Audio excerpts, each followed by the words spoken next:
Hello my dear students, आज हम करने जा रहे हैं life line and national economy का सेकंड पार्ट। और जो फर्स्ट पार्ट है उसके अंदर हमने जो है रोडवेज़ जो है टॉपिक कंप्लीट कर लिया था आपका। और जो सेकंड पार्ट है वो है आपका रेलवेज़। तो जो life line of national economy है, नेशन की इकोनॉमी को इंक्रीज़ करने में, डेवलप करने में रेलवेज़ का बहुत बड़ा कंट्रीब्यूशन है। तो पढ़ लेते हैं कि रेलवेज़ के बारे में आपको क्या कुछ बताया गया है। यहाँ कह रहे हैं कि railways are principal mode of transportation for passengers and freight in India. क्या कह रहे हैं कि जो रेलवेज़ है वो सबसे प्राइमरी साधन है एक तरह से पैसेंजर और फ्रीट का मतलब क्या है यहाँ पे माल। कि आपने देखा होगा मालगाड़ी के अंदर जो है सामान एक जगह से दूसरी जगह पर जाता है और पैसेंजर भी जो है एक जगह से दूसरी जगह पर जो है जाते हैं। देन उसके बाद है railways also make it possible transport goods over longer distance. आपने देखा होगा कि लॉन्गर डिस्टेंस तक जो माल भेजना होता है वो ट्रेन्स के थ्रू ही भेजा जाता है। ठीक है, बहुत दूर के एरिया के अंदर सामान भेजना है तो वो ट्रेन्स के थ्रू जाएगा। द फर्स्ट ट्रेन जो है 1853 के अंदर जो है चलाई गई थी इंडिया के अंदर, महाराष्ट्र में, मुंबई से थाने तक।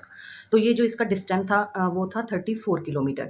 34 किलोमीटर तक जो है मुंबई से थाने तक जो है फर्स्ट टाइम रेलवे लाइन बिछाई गई और वहीं पर क्या है ट्रेन पहली बार चली थी।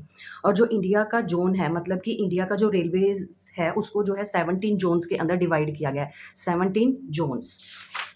देन इसके बाद बताया गया है कि the distribution pattern of the railways network in the country has been largely influenced by physiographic, economic and administrative factors. कह रहे हैं कि जो ये रेलवे लाइन बिछाई जाती है, रेलवे नेटवर्क जो है मतलब इम्प्लीमेंट किया जाता है, तो उसके लिए बहुत सारी चीज़ें जो है इन्फ्लुएंस करती हैं रेलवेज़ को। तो जब रेलवे लाइन बिछाते हैं तो ये सारी चीज़ों का ध्यान रखना पड़ता है कि वहाँ का जियोग्राफिकल एरिया कैसा है, प्लेन है, हिली एरिया है, कैसा है। इकोनॉमिक, कि वहाँ पर पॉपुलेशन ज़्यादा है, कम है, तो उसी के अकॉर्डिंग रेलवे लाइन जो है बिछाई जाती है। अगर पॉपुलेशन कम है तो वहाँ पे रेलवे लाइन बिछाने का कोई फ़ायदा नहीं होगा। ठीक है। अगर जहाँ पे इंडस्ट्रियल एरिया ज़्यादा है, एग्रीकल्चरल प्रोडक्ट जहाँ पर ज़्यादा है, एग्रीकल्चर ज़्यादा हो रही है, तो वहाँ पे जो है रेलवे लाइन बिछाने का ज़्यादा फ़ायदा होता है as comparison to hilly area.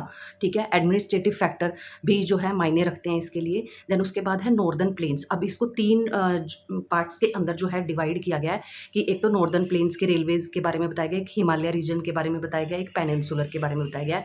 तो यहाँ पे आपको ये 3 के अंदर डिवाइड कर दिया गया है। जो नॉर्दर्न प्लेन्स है, यहाँ पे क्या है, प्लेन एरिया होता है। ठीक है, और हाई पॉपुलेशन है और एग्रीकल्चर भी ज़्यादा होती है। तो इस यहाँ पर जो रेलवे लाइन बिछाना बहुत ज़्यादा फेवरेबल है, मतलब फ़ायदा होता है इससे, क्योंकि लोग एक जगह से दूसरी जगह पर ज़्यादा जाते हैं। जहाँ पे पॉपुलेशन ज़्यादा होगी तो वो ट्रेन को यूज़ भी ज़्यादा करेंगे। और एग्रीकल्चर के जो प्रोडक्ट हैं वो भी एक जगह से जब दूसरी जगह पर जाते हैं तब भी मालगाड़ी का जो है यूज़ होता है। तो इस तरीके से रेलवे लाइन नॉर्दर्न प्लेन के अंदर बिछाना बहुत ही ज़्यादा फ़ायदेमंद रहता है।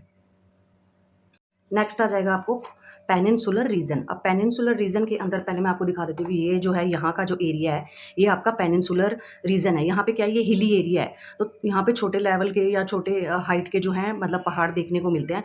तो इस एरिया के अंदर क्या है, रेलवे लाइन बिछाना थोड़ा मतलब कि मुश्किल लगता है। तो अब यहाँ पे देखो यही चीज़ बताई गई है, जो ये एक तो हिली एरिया है, फर्स्ट तो यही पॉइंट बन जाएगा। सेकंड ये है कि यहाँ पे जो रेलवे ट्रैक बिछाई जाती है वो गैप्स और टनल के थ्रू जो है, टनल के अंदर जो है बिछाई जाएगी। जैसे हिली एरिया है तो यहाँ का जो इसका ये जो मतलब बीच का जो एरिया है ये गैप है। ठीक है, तो यहाँ पे जो है ट्रेन की जो लाइन होती है वो बिछाई जाती है, या फिर दूसरी तरफ निकालना है इसको तो हिली एरिया के अंदर टनल्स बना के जो है ट्रेन जो है निकाली जाती है या रेलवे लाइन बिछाई जाती है। देन थर्ड नंबर पे आ जाता है आपको हिमालयन रीजन। हिमालयन रीजन जो है बहुत ज़्यादा क्या है, अनफेवरेबल है। ठीक है, क्योंकि जो वहाँ पे रेलवे लाइन बिछाई जाएगी उसका जो कंस्ट्रक्शंस वर्क होगा वो बहुत ज़्यादा टफ होगा, क्योंकि वहाँ पे हाई रिलीफ, बहुत ऊंचे वहाँ पर पहाड़ हैं। ठीक है, स्पार्स पॉपुलेशन, और वहाँ पे क्या है, जो पॉपुलेशन है वो बहुत कम है।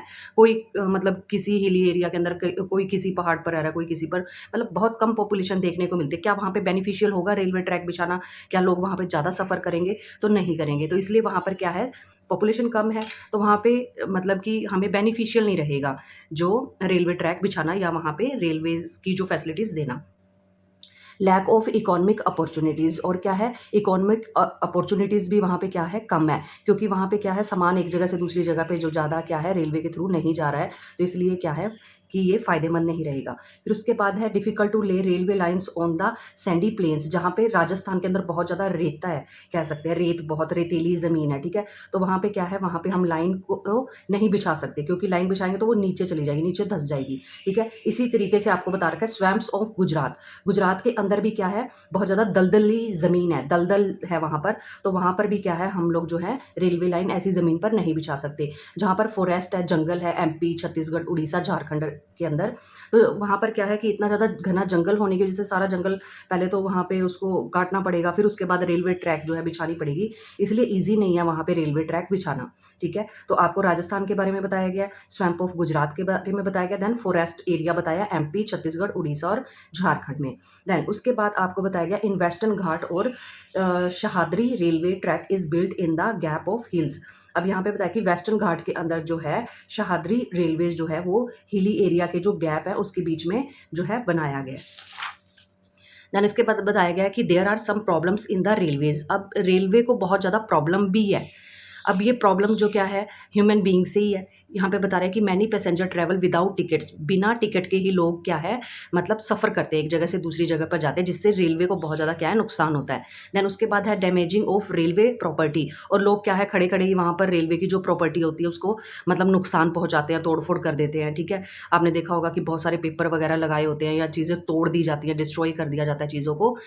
तो इस तरीके से क्या है रेलवे को नुकसान होगा। थर्ड है people stop the train, pull the chain unnecessarily. अब यहाँ पे बताया गया कि लोग क्या करते हैं कि जिनका घर नज़दीक होता है, रेलवे स्टेशन से पहले ही उनका घर आ रहा है, तो वो जो चेन होती है उसको पुल कर देते हैं, मतलब चेन खींच देते हैं ट्रेन की, जिससे क्या ट्रेन वहीं रुक जाती है। तो ये भी क्या है बहुत बड़ा नुकसान है।